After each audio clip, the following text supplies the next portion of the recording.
आज हम BA fourth semester economics की यूनिट 5 के 30 ऐसे इंपॉर्टेंट एमसीक्यूज करने वाले हैं जो कि पेपर में हर साल रिपीट होते हैं। इसलिए एक भी एमसीक्यूज मिस मत करना, वीडियो के एंड तक जरूर देखना। चैनल पर नए हैं तो चैनल को सब्सक्राइब कर लीजिए और पीडीएफ के लिए आप हमें टेलीग्राम पर मैसेज कर सकते हैं, लिंक डिस्क्रिप्शन पर मिल जाएगा।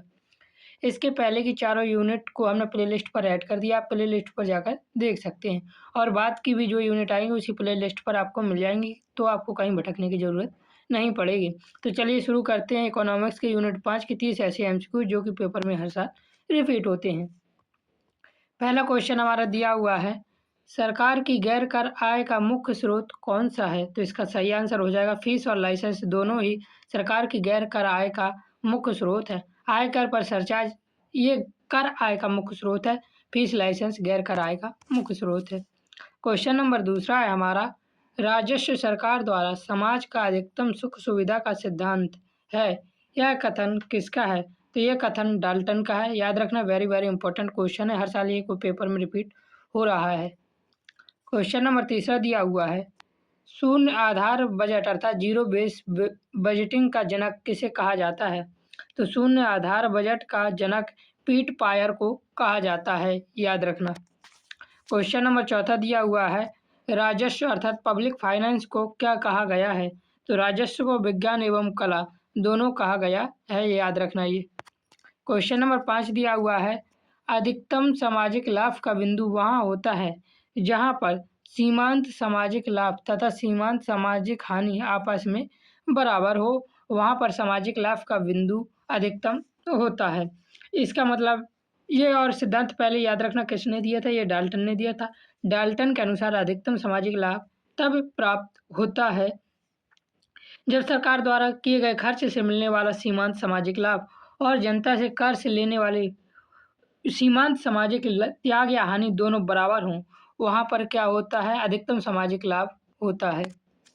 क्वेश्चन नंबर 6 दिया हुआ है, भारत सरकार के गैर विकासात्मक व्यय में सर्वाधिक खर्च किस पर किया जाता है? तो ये दिया जाता है ब्याज पर। भारत सरकार के गैर विकासात्मक खर्चों में सबसे बड़ा हिस्सा लिए गए ऋणों के ब्याज भुगतान पर जाता है, उसके बाद रक्षा और सब्सिडी का स्थान आता है।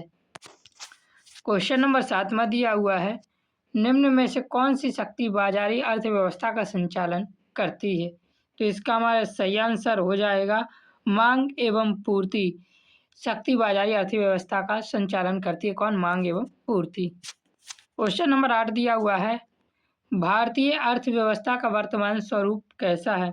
तो भारतीय अर्थव्यवस्था का वर्तमान स्वरूप है मिश्रित अर्थव्यवस्था का भारत का स्वरूप है। यहाँ पे शिक्षित लिखा हुआ है तो मिश्रित है। भारतीय अर्थव्यवस्था का वर्तमान स्वरूप मिश्रित अर्थव्यवस्था का है।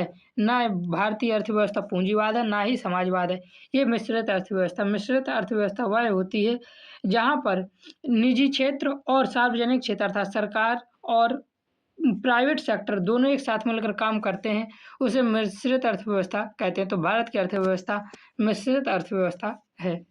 क्वेश्चन नंबर 9 दिया हुआ है, राजस्व की विषय सामग्री के कितने मुख्य भाग हैं? तो राजस्व की विषय सामग्री के 5 मुख्य भाग हैं।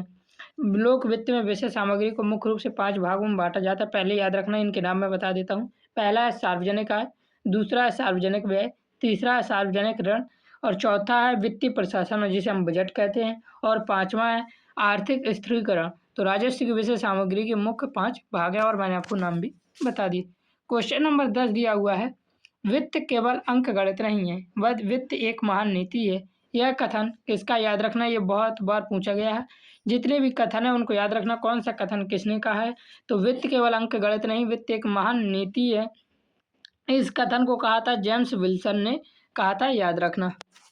क्वेश्चन नंबर 11 दिया हुआ है, राजस्व के क्षेत्र के अंतर्गत किसे शामिल नहीं किया जाता है? तो राजस्व के क्षेत्र के अंतर्गत मौद्रिक नीति को शामिल नहीं किया जाता है। वीडियो में एंड तक जरूर बने रहें। ये एमसीक्यू यदि आप कर लेंगे तो पेपर में 100% स्कोर कर पाएंगे। राजस्व ऐसे सिद्धांत का अध्ययन है जो सार्वजनिक सत्ताओं के व्यय एवं कोषों की प्राप्ति से संबंधित है। ये परिभाषा किसने दी थी? तो याद रखना, ये परिभाषा दी थी CF बर्नबुल ने। याद रखना, बहुत बार ये पूछी गई है, हर साल रिपीट होती है और हर यूनिवर्सिटीज में रिपीट होती है, इसलिए इसे याद करके ही जाना। ये परिभाषा दी किसने थी? CF बास्टेबुल ने दी थी। क्वेश्चन नंबर 13 दिया हुआ है, राजस्व का मुख्य उद्देश्य क्या है? तो राजस्व का मुख्य उद्देश्य सामाजिक कल्याण में वृद्धि करना राजस्व का मुख्य उद्देश्य है। क्वेश्चन नंबर 14 दिया हुआ है, निम्न में से कौन सी वस्तु सार्वजनिक वस्तु नहीं है? तो इसका हमारा सही आंसर हो जाएगा स्वच्छ पेयजल की आपूर्ति। अर्थशास्त्र में शुद्ध सार्वजनिक वस्तुएं वे हैं जिनमें अपवर्जन और प्रतिद्वंदी नहीं होता है, ये याद रखना। क्वेश्चन नंबर 15 दिया हुआ है, जितनी चादर हो उसके अनुसार पैर फैलाने चाहिए। ये कहावत आपने सुनी होगी। यह नियम किस संदर्भ में कहा गया था? तो याद रखना, ये निजी व्यक्ति के संदर्भ में कहा गया था। यह कहावत एक आम व्यक्ति या परिवार पर लागू होते, जिसे अपने आय के अनुसार अपना व्यय तय करना चाहिए। इसके विपरीत सरकार लोक वित्त पहले अपना व्यय तय करती है और फिर उसके अनुसार आय कर आदि जुटाती है। याद रखना, तो ये लोक वित्त के लिए ये नियम है। याद रखना, ये निजी वित्त के लिए, और निजी लोक वित्त के लिए नहीं, ये निजी वित्त के लिए है। लोक वित्त में ऐसा नहीं होता कि आपकी जितनी आय हो उतना ही खर्च करें। क्वेश्चन नंबर 16 देखिए दिया हुआ है, लोक वित्त और निजी वित्त में मुख्य अंतर क्या है? तो इसका हमारा सही आंसर हो जाएगा केवल मात्रात्मक अंतर है। यद्यपि दोनों के उद्देश्य समान है, अधिकतम संतुष्टि प्राप्त करना, लेकिन सरकार के संसाधन, आकार और शक्ति एक व्यक्ति की तुलना में बहुत विशाल होते हैं। इसलिए कई अर्थशास्त्री इसे मुख्य रूप से मात्रात्मक अंतर मानते हैं। हालांकि याद रखना, सिराज जैसे कुछ अर्थशास्त्री इसे मौलिक अंतर भी मानते हैं। मुख्य रूप से कौन सा अंतर है? ये मात्रात्मक अंतर है। लेकिन कौन सा अर्थशास्त्री है इसमें? सिराज अर्थशास्त्री एक नाम था, वह इसे मौलिक अंतर मानता है। ये एक अपवाद है, याद रखना, पूछा जा सकता है पेपर में। क्वेश्चन नंबर 17 दिया हुआ है, फिंडले सिराज द्वारा प्रतिपादित, देखिए आ गया, सार्वजनिक व्यय सिद्धांतों में कौन शामिल नहीं है? तो इसका हमारा सही आंसर हो जाएगा निश्चितता का सिद्धांत शामिल नहीं है। सार्वजनिक व्यय सिद्धांतों में निश्चित का सिद्धांत फिंडले सिराज द्वारा प्रतिपादित नहीं है। लाभ का सिद्धांत, मितव्ययिता का सिद्धांत और स्वीकृति का सिद्धांत फिंडले राज द्वारा प्रतिपादित है। क्वेश्चन नंबर 18 दिया हुआ है, मुक्तखोरी की समस्या किस क्षेत्र में अधिक देखी जाती है? तो सार्वजनिक वस्तुओं में मुक्तखोरी, फ्री राइडिंग जैसे सार्वजनिक वस्तुएं सभी के लिए उपलब्ध होती हैं और किसी को इनके उपयोग से रोका नहीं जा सकता, इसलिए लोग बिना भुगतान लिए इनका लाभ उठाना चाहते हैं, जिसे फ्री राइडर समस्या या फ्री राइडिंग या मुक्तखोरी की समस्या कहते हैं। क्वेश्चन नंबर 19 दिया हुआ है, राजस्व वह विज्ञान है जो राजनीतिज्ञों द्वारा राज्य के उचित कार्यों को पूरा करने हेतु भौतिक संसाधनों की प्राप्ति एवं प्रयोग से संबंधित है। क्या कथन है? याद रखना, पहले राजस्व वह विज्ञान है जो राजनीतिज्ञ द्वारा राज्य के उचित कार्यों को पूरा करने हेतु भौतिक संसाधनों की प्राप्ति एवं प्रयोग से संबंधित है। ये कथन किसका है? तो ये कथन है, ये है प्लेहन का कथन ये है। यह परिभाषा प्रसिद्ध अमेरिकी अर्थशास्त्री हैं, ये प्लेहन, और क्या कहते हैं ना, काल्सी प्लेहन कहते हैं।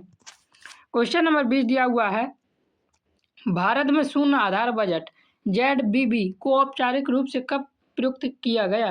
तो इसका सही आंसर हो जाएगा 1987 से 88 में प्रयुक्त किया गया था। भारत में शून्य आधारित बजट ZBB जिसे कहते हैं को पहली बार तत्कालीन वित्त मंत्री, उस समय के जो वित्त मंत्री थे VP सिंह थे, 1987 से 88 में, और केंद्रीय बजट में केंद्र सरकार के कुछ विभागों में औपचारिक रूप से ये क्या किया गया था, शून्य आधार बजट लागू किया गया था 1987 से 88 में।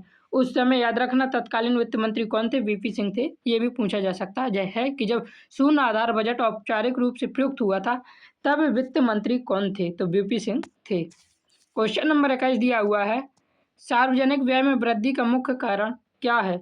तो युद्धों पर बढ़ता व्यय, लोक कल्याणकारी राज्य की स्थापना और ऋण सेवा प्रभार का बढ़ना, ये तीनों ही सार्वजनिक व्यय में वृद्धि का मुख्य कारण है। क्वेश्चन नंबर 22 दिया हुआ है, राजस्व का आधुनिक दृष्टिकोण निम्न में से किस पर आधारित है? तो राजस्व का आधुनिक दृष्टिकोण अधिकतम सामाजिक लाभ पर आधारित है। क्वेश्चन नंबर 23 दिया हुआ है, निम्न में से कौन सा देश अभी भी केंद्रीकृत नियोजित आर्थिक प्रणाली को अपनाए हुए है?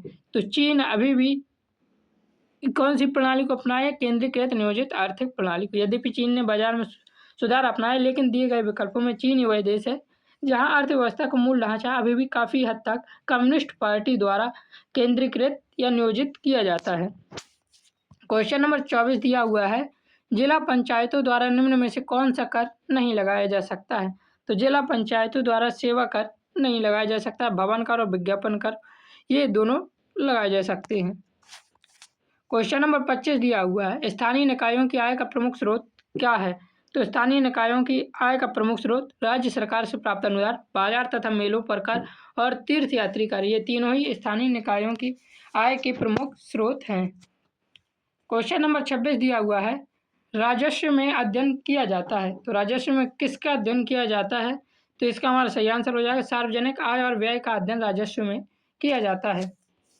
क्वेश्चन नंबर 27 दिया हुआ है, कर रोपण से समाज का होने वाला कष्ट किस स्तर पर सबसे कम होगा? तो जहां सभी करदाताओं की समान सीमांत कष्ट हो, वहां कर रोपण से टैक्सेशन से समाज को होने वाला कष्ट स्तर पर सबसे कम होगा। क्वेश्चन नंबर 28 दिया हुआ है, राजस्व में सार्वजनिक सत्ताओं के आय व्यय तथा उनके एक दूसरे के समायोजन का अध्ययन किया जाता है। यह परिभाषा किसकी है? तो इसका हमारा सही आंसर हो जाएगा, ये परिभाषा दी थी डाल्टन ने।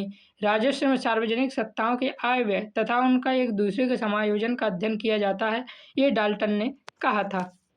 क्वेश्चन नंबर 29 दिया हुआ है, सार्वजनिक वस्तुओं को सरकारी क्षेत्र में क्यों शामिल किया जाना चाहिए?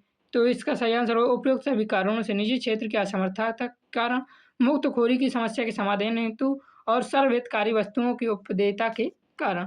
क्वेश्चन नंबर 30 और आखिरी क्वेश्चन है हमारा, राजस्व के महत्व के संबंध में क्या सत्य है? तो साधनों की समुचित आवंटन, आय और संपत्ति के वितरण में समानता, उत्पादन रोजगार व कीमतों को प्रभावित करना, ये तीनों ही राजस्व के महत्व के संबंध में सत्य हैं। तो इस प्रकार मैंने आपको 30 मोस्ट रिपीटेड एमसीक्यूज करवाए, ये पेपर में आपको यहीं से देखने को मिलने वाले हैं।